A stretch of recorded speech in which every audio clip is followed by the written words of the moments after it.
যে ব্যক্তি রমজানে রোজা রেখে মিথ্যা বলা, মিথ্যা আচরণ, নাফরমানি আচরণ ছাড়তে পারে নাই, খোদার কসম নবীজি বলছে ওই নাফরমান খাদ্য এবং পানীয় থেকে উপাস থাকার কোনো প্রয়োজন আল্লাহর নাই।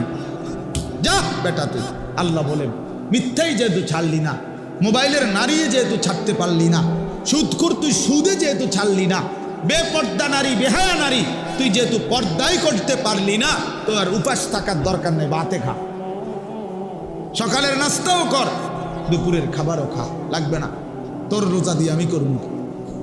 ফালাইসা লিল্লাহি হাজাতুন, সরাসরি হাদিস, আল্লাহর কোনো প্রয়োজন নাই। আল্লাহ কি অভাবের কারণে যে আমার বাতের শর্ট পড়ে গেছে এই জন্য 1 মাস আমার খাবারের শর্ট, এই জন্য আল্লাহ তাআলা খানা কমাই দিছে? তাই না? নবী সাল্লাল্লাহু আলাইহি সাল্লাম বলছেন কাম মিন সাইমিন লাইসা লাহু মিন সিয়ামিহি ইল্লাল জু'। নবীজি বলেন হায় আফসোস, কত রোজাদার আছে এমন রোজা যাদের রোজা শুধুই কিছুক্ষণের ক্ষুধার্ত থাকা ছাড়া আর কোনো অর্জন নেই, আর কোনো অর্জন নেই।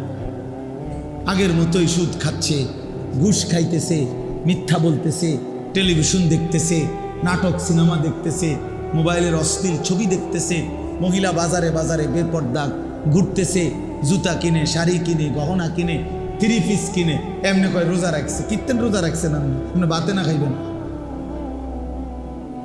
রোজা রাখছেন কীর্তেন, আপনি কিসের রোজা রাখছেন? আল্লাহ নবী সাল্লাল্লাহু আলাইহি সাল্লাম বলেন কিছুক্ষণ ক্ষুধার কষ্ট ছাড়া আর কিছু অর্জন। কাম মিন কাইমিন লাইসা লাহু মিন কিয়ামিহি ইল্লা সাহার। নবী সাল্লাল্লাহু আলাইহি সাল্লাম বলেন কত ব্যক্তি আছে যারা তারাবি পড়ে, তাহাজ্জুদ পড়ে রাত্রিবেলা, কিন্তু যথাযথ নিয়মে সুন্নত তরিকায় না পড়ার কারণে, প্রকৃত শুদ্ধতার সাথে বিশুদ্ধতার সাথে আদায় না করার কারণে, আল্লাহ তাআলার মহব্বতের সাথে আদায় না করার কারণে শুধু রাত্রি জাগা ছাড়া আর কিছুই অর্জন, আর কিছুই অর্জন। এ পড়ছে আর কি পড়ছে? নামাজ পড়ে লাইছে 20 রাকাত নফল। 20 রাকাত তো চাচা নফল পড়লেন, সূরা কেরাতের কি দশা?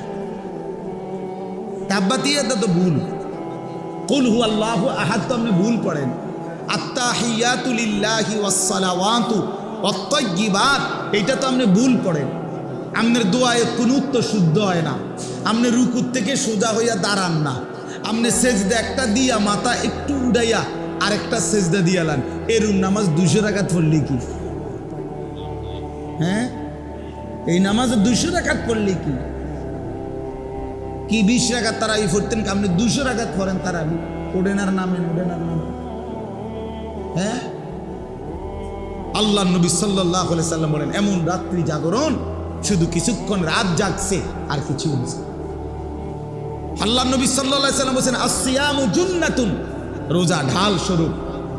রোজা একজন ব্যক্তিকে গুনাহ থেকে বাঁচাবার ঢাল, বাঁচাবার ঢাল। রাসূলুল্লাহ সাল্লাল্লাহু আলাইহি সাল্লাম বলেন তোমার সাথে রোজা অবস্থায় কেউ যদি ঝগড়া করে, তোমারে যদি মন্দ কিছু বলে, গালি দেয়, তুমি বলে দিও ভাইয়া আমি রোজাদার। রোজাদার গালি দেয় না, রোজাদার ঝগড়া করে না ভাইয়া, রোজাদার নাফরমানি করে না। ফালিয়াকুল ইন্নী ইমরুউন সাইম, নবীজি বলেন বলে দিও তুমি ভাইয়া আপনি আমার আরো অনেক কিছু বলতে পারেন, আমি রোজাদার, আমি রোজাদার। রোজাদার গালি দেয় না। রাসূলুল্লাহ সাল্লাল্লাহু আলাইহি ওয়াসাল্লাম বলেন লাইসাল মুমিনু বিত্তাআন ওয়ালাল লাআন ওয়ালাল ফাহিশ ওয়ালাল বাদি। এটা হাদিস। নবীজি বলেন মুমিন খোটা দানকারী হয় না, খাবাইয়া 10 টাকা খাবাইয়া আবার 1 সপ্তাহ পরে বেটা এদিনও তো তোরে 10 টাকা খাবাইলাম বেটা, এতে না খাওয়ানোই ভালো ছিল।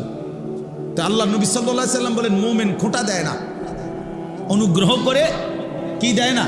খোটা দেয় না। ওয়ালাল লাআন, মুমিন কাউকে লানত দেয় না। ওয়ালাল ফাহিশ, মুমিন অশ্লীল কথা বলে না। ওয়ালাল বাদি, মুমিন নোংরা চরিত্রের হয় না। হাদিস আল্লাহ রাসূল সাল্লাল্লাহু আলাইহি ওয়াসাল্লাম। নবী সাল্লাল্লাহু আলাইহি ওয়াসাল্লাম বলছেন ইন্নী লাম উবআস লাআনান ওয়ালা গাদিবান, আমি রাসূল অভিশাপ দিতে আসি নাই, আমি শুধু রাগ করতে আসি নাই। ইন্নামা বুইসতু রাহমাতান, আমি রহমত হয়ে এসেছি, মানবতার কল্যাণের জন্য এসেছি।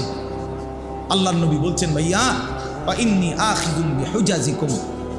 নবীজি বলছেন আমি চেয়েছি, আমার 23 বছর আমি এই পরিমাণ মেহনত করেছি, আমার দিলের ইচ্ছা ছিল আমার এক এক উম্মতকে কোমরে ধরে ধরে, কোমরে পেঁচাইয়া, কোমরে জড়াইয়া ধরে ধরে আমার একটা একটা উম্মতকে জাহান্নামের আগুন থেকে বাঁচাইতে চেয়েছি।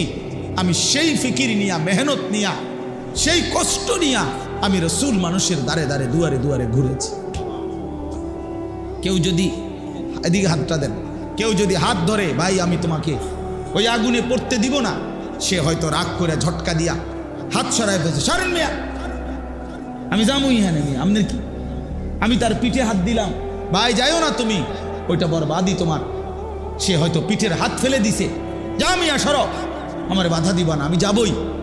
কিন্তু যে দরদি হয়, যার কলিজার মধ্যে বাঁচাবার ফিকির, যা আমি তারে যেভাবে হোক এই নাফরমানির রাস্তায় যাইতে দেব না, তো সকল সে বুক কোমরের মধ্যে যদি জড়াইয়া ধরা বলে ভাই আমি তোরে যাইতে দেব না, ভাই যত কথাই বলো তুমি আমারে মারো, ধরো, পাথর মারো আর রক্ত ঝরাও, উম্মত আমারে পাথর মারছো তোমরা।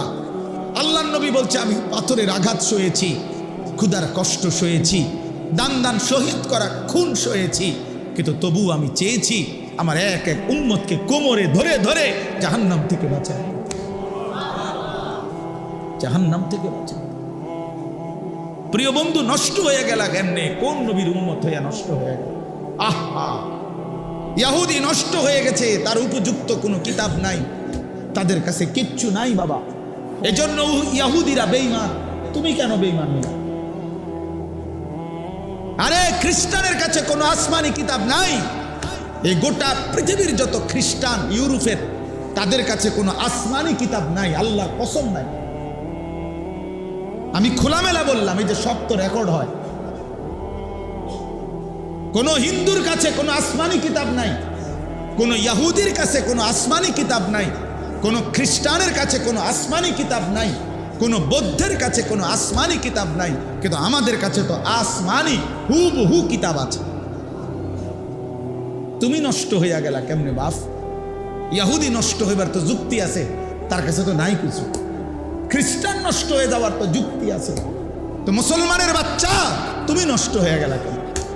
মুসলমান এত বড় চরিত্রহীন হয় কেমনে? মুসলমানের ঘরে জন্ম নিয়ে এত নারী দেখে কেমনে? এত ছবি দেখে কেমনে? এত উলঙ্গ দৃশ্য দেখে কেমনে? মায়ের পবিত্র মুসলমান মায়ের দুধ খাইয়া একটা সেজদাও দিতে চাও না, এক ওয়াক্ত নামাজ পড়তে মন চায় না, তুই মারে এত বড় অপমান কেমনে করলি না ফরমান? মারে এত বড় বেইজ্জতি কেমনে করলি না ফরমান? তোর মাকে এত বড় অপমান কেমনে করলি? আহা, এই বন্ধুরা থাকবে না। এখন যারে লইয়া হাসো, মস্কারি করো, তোমার বন্ধু তোমারে খোঁচা দেয়, তুমি হাসো, হ্যাঁ, এই বাটফারে থাকতো না। তোমারে যখন ফেরেশতা লাথি দিব, তখন এই তোমার এই বন্ধু নামের এই বাটপার, যে তোমারে নারী দেখাইছে, ছবি দেখাইছে, উলঙ্গ দৃশ্য দেখাইছে, জিনার আড্ডা, মদের আড্ডা, জুয়ার আড্ডায় দিছে, এই হাইওয়ান তোমার সাথে আর থাকবে না। সেদিন তোমার পাপের শাস্তি তোমাকে একাই ভোগ করতে হবে। অতএব আমার কথা শেষ, আমি এতটুকু কথাই বললাম, ইয়া আইয়ুহাল্লাযীনা আমানুত্তাকুল্লাহ, হে মুমিন, আল্লাহকে ভয় করো, গুনাহ ছাড়ো, গুনাহ ছাড়ো, গুনাহ ছেড়ে দাও। ওয়াল তানজুর নাফসুম মা কদ্দামাত লিগাদ, আজকের দুনিয়ার প্রতি ঘন্টা মিনিট, দুনিয়ার প্রতিটা হায়াত থেকে হিসাব করো আগামীকালকের আখিরাতের জন্য আজকের দুনিয়া থেকে কি পাঠাইছো, কি পাঠিয়েছ। ওয়াত্তাকুল্লাহ, আল্লাহ বলেন, আবারও বলছি বান্দা আল্লাহকে ভয় করো। ইন্নাল্লাহা খাবীরুম বিমা তা'মালুন, আল্লাহ কিন্তু তোমাদের সব কিছুর খবর রাখছেন। অতএব দোস্ত আমার, বন্ধু আমার, আজ আমি এতটুকু কথাই বললাম। মাহে রমজানকে সামনে রেখে 1 জন, 2 জন, 10 জন, 5 জন, 20 জন, 50 জন যুবক, অথবা তোমরা সকলেই যার বিবেক আছে, তুমি ফিরে আসো, গুনার রাস্তা ছেড়ে দাও বাবা, অশ্লীলতার রাস্তা ছেড়ে দাও, অসভ্যতার এই রাস্তা ছেড়ে দাও। এই নারী ছবি, এই মদ জুয়া, এই অশ্লীলতা, মোবাইলের এই 24 ঘন্টার আসক্তি খোদার কসম সুখ দেয় না, অতৃপ্তি বাড়ায়। অতৃপ্তি বাড়ায়, বারবার দেখতে মন চায়, সারাক্ষণ আরো নারী, আরো ছবি, আরো জিনা, আরো বেবিচার। নেশা বাড়ায়, বারবার তোমারে তৃপ্ত করবে না, সুখ দিবে না। তোমরা যাদের চুল, বাবা তুমি মুসলমান, আরেকবার আমার অনুরোধ রাখো, তুমি তো মুসলমানের ঘরে জন্ম নিস, তুমি ইহুদির বাচ্চা না, ইহুদির মতো চুল রাখলা কেন? তুমি তো কাফেরের বাচ্চা না, তুমি তো ইমানদারের বাচ্চা। তোমার বাপকে কেন তোমার অপছন্দ হইল? ইহুদি বেঈমানকে কেন পছন্দ হইল? তুমি তোমার বংশধরকে, তোমার এলাকার কোন আলেমে দ্বীনকে অপছন্দ করলা কেন? মুশরিককে, মুরতাদকে পছন্দ করলা কেন? কাদের মতো তোমরা চুল রাখছো? কি বুঝে চুল রাখছো? গুড়ের মধ্যে সুন্দর, পৃথিবীতে পুরুষ চুলের ফ্যাশন অথবা চুলের সৌন্দর্যের উপরে আলাদা পুরুষের কোনো বিশেষত্ব এটা পৃথিবীর কোনো বইতে নাই। কোরআন হাদিস না, মানে জেনারেল লাইনেও এরকম কোনো কথা নাই, কোনো বইতে কথা নাই যে একজন পুরুষের সৌন্দর্য তার চুল, এটা পৃথিবীর কোনো কিতাবে নাই, বইতে নাই। তা নারীর সৌন্দর্য চুল, মহিলাদের লম্বা চুলের একটা কি আছে, সৌন্দর্য আলাদা আছে, বিশেষত্ব আছে। কিন্তু পুরুষ সে চুল নিয়ে বিভিন্ন রকমের ফ্যাশন করবে, একবার এদিকে একবার ওইদিকে, একবার ঝাঁকড়া, সেই টাকার পুরা প্রতিবন্ধী ছাড়া, পাগল মাতাল ছাড়া আর কেন সুস্থ মানুষের কাজ হইতে পারে। আসসালামু আলাইকুম ও রহমতুল্লাহ। আমাদের এই ইসলামিক ভিডিওগুলো যদি আপনাদের ভালো লেগে থাকে তাহলে চ্যানেলটি সাবস্ক্রাইব করে রাখুন এবং ভিডিওতে একটি লাইক করুন। দেখা হবে পরবর্তী কোনো ভিডিওতে।